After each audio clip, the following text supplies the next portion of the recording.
Hello everyone, my name is Kate Crystal Mercado of Humss 4 in FU Alabang, and today I am going to be talking about the book The Last of August by Brittany Cavallaro. So if you want to know a brief summary about the book and what I think about it, then please keep on watching.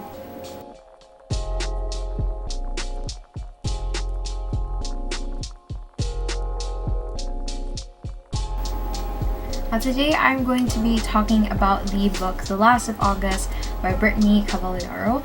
Now this book is actually a modern type of version of the series or the story all about Sherlock Holmes. Now if you guys don't know what Sherlock Holmes is, I'll be reading it here from my computer. It was stated here in Wikipedia that Sherlock Holmes is a fictional private detective created by British author Sir Arthur Conan Doyle, referring to himself as a consultant detective in the stories. Holmes is known for his proficiency with observation, forensic science, and logical reasoning that borders on the fantastic, which he employs when investigating cases for a wide variety of clients, including Scotland Yard. So basically, Sherlock Holmes is a private detective that investigates a lot of cases for a wide variety of clients.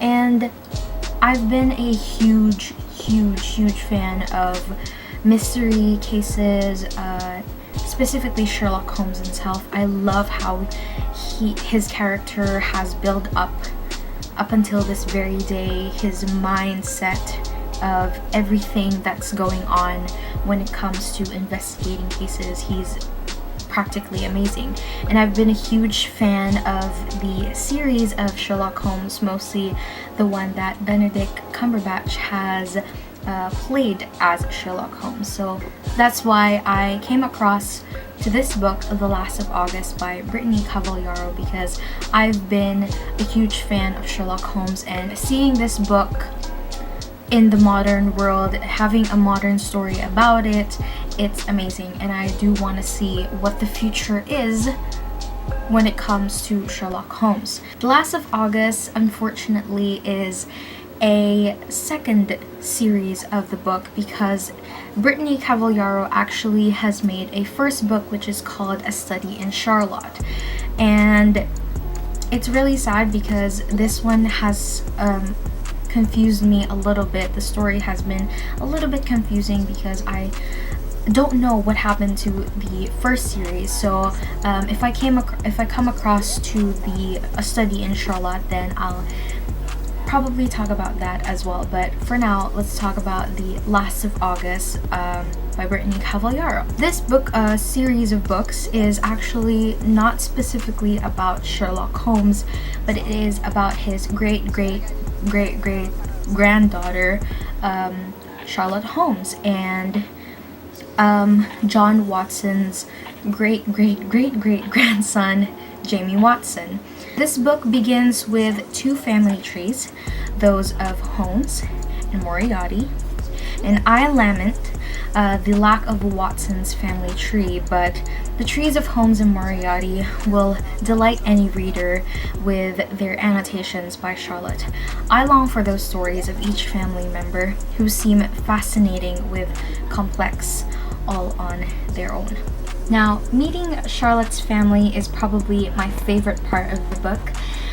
Though we met her brother Milo in the first book, here we get to meet her mother, father, who are mysterious and odd in their own right. I'm especially intrigued by her mother, and I hope we see more of her in the third book. We also finally met her uncle Leander, the Holmes, to Jamie's father's Watson. Leander is absolutely charming in the story, a nice contrast to the prickly Charlotte and her distant parents. Leander is an easy character to love, and it is Charlotte's adoration of her uncle that drives the mystery plot. The mystery is complex in the story, perhaps too much so. Charlotte and Jamie goes to Berlin in order to save Charlotte's uncle Leander. And in doing so, we get to meet the Moriarty family. As a reader, I'm happily just as intrigued by the Moriarty family as I am by the Watsons and Holmes family. The parallels between Holmes and Moriarty, which are the originals, have been often noted, but this novel basks in them, bringing them to the forefront. Now, The Last of August is more of a spy thriller mystery than just a mystery itself. It was a little bit intriguing because Sherlock Holmes is morally all about mysteries and stuff, but The Last of August, or the series of Brittany Cavaliero's books, are more of a spy thriller than just a mystery itself. So yeah, but it was very enjoyable and very fun to watch both Charlotte and Jamie assume different personas in their attempts to unravel what has happened to Leander. If we set aside the case of Holmes to Moriarty, I think the story also specifies through the friendship of Holmes and Watson, where it was stated in the book, one was stated in the book, and I quote, maybe this is what happened when you build a friendship on a foundation of mutual disaster. It collapsed the second things righted themselves, left you desperate for the next earthquake. And it actually makes so much sense. Like, I really, really love this line in that book because it makes so much sense, because it says here that when you build a friendship on a foundation of mutual disaster, it's kind of like in a friendship, you actually have to understand each other, that's the foundation of your friendship. You build it up together and build it up together. But friendship is not really perfect, so at that foundation there will be a time where it just splits and it just breaks apart, so that one is a mutual disaster. But it also stated here that second things righted themselves, left you desperate for the next earthquake, which means, like, after having your foundation broken out at the very first time, that's the time that it rights itself. Friendship, you have to understand each other. You can't just have friendship, create your foundation and let it break and just leave it like that. You have to fix the foundation to go over and over and over again, just to make your friendship very clear and state it to each other that we're friends and we have to make this so much better than what we have done. And because that's probably the reason why it's broken, because there was something wrong between the both of you. So with the friendship, you have to be desperate to fix it back and make it better, just in case, you make the foundation so much better just in case there would be another earthquake, another breakthrough, another broken foundation. You have to make it so much stronger and so much better than it was before. So that makes total sense, because friendship is really like that. And I love how Jamie and Charlotte has done their friendship in the story The Last of August. So yeah, their friendship was too complicated. For Watson's actually likes Sherlock Holmes. Yes, I've said it. Jamie Watson's likes Sherlock Holmes. But we all know that the Holmes is very preoccupied to all the mysteries, the cases and whatnots that she thinks she needs to solve. And really difficult to think that a friendship that was built in a foundation of mutual disaster could possibly work.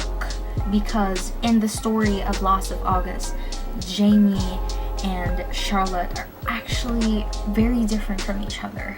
Like, really different. Like, when you see them separately as an individual person, you wouldn't actually think that they're gonna be like friends.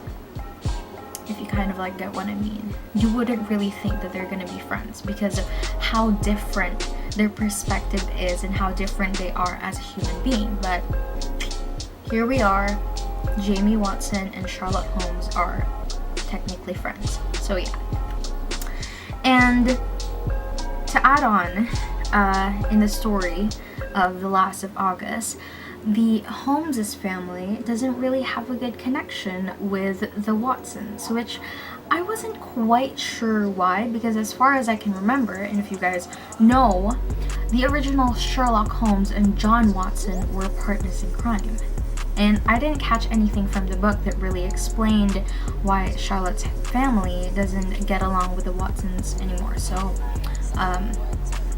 probably that's in the first book because it's not in the second book. So, yeah, that's a bummer. If I were to define 21st century literature using The Last of August or any 21st century literature books, stories that were made in the 21st century literature, I think I could say that right now you have to let the story tell its own story, if you get what I mean. Like, you don't have to dive into the book for you to understand what the story really means. You let the book surround you, or let any literature in the 21st century surround you, to surround your body, your mind, your whole emotions, without having to understand everything. You don't have to like it, but simply appreciate the story itself. What if I was an author? I was a writer who created a book, a very thick book with millions of pages in it, but all of the pages are blank. And I just put my name there. I have a title, let's call it blank. Have my name there, and the pages are all blank. If I was a writer, I would create a book that's blank. Everything is blank, without any explanation, because it's simply blank. You know, in 21st century literature, you have to let the story just be what it is. You don't have to understand it. You don't have to like the story. You don't have to critique the story. You don't have to know anything about the author or about the producers or about the songwriters, the poetry. You don't have to understand everything. You just basically have to appreciate it and let it be there, and let its words inside of the book, or whatever it is inside of the book or the song or the poetry or any literary piece, just tell its own story. Because in 21st century literature, if you let the literary piece tell its own story, that's what makes it unique. And it's amazing. So yeah, that's what I could define 21st century literature as. Is you let the story surround you and tell its own story. Because if it's blank, you let it blank. You don't have to understand why it's blank. Just simply appreciate its blankness.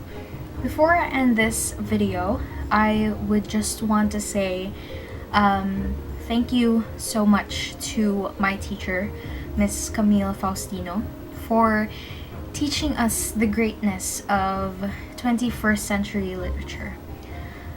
I've learned so much, and I've understand a lot of things, and I've understand how to appreciate each and every pieces in the world that's made, every beautiful words, every beautiful artworks, every beautiful books, beautiful songs, beautiful poetry. I'll say beautiful because everything is simply beautiful.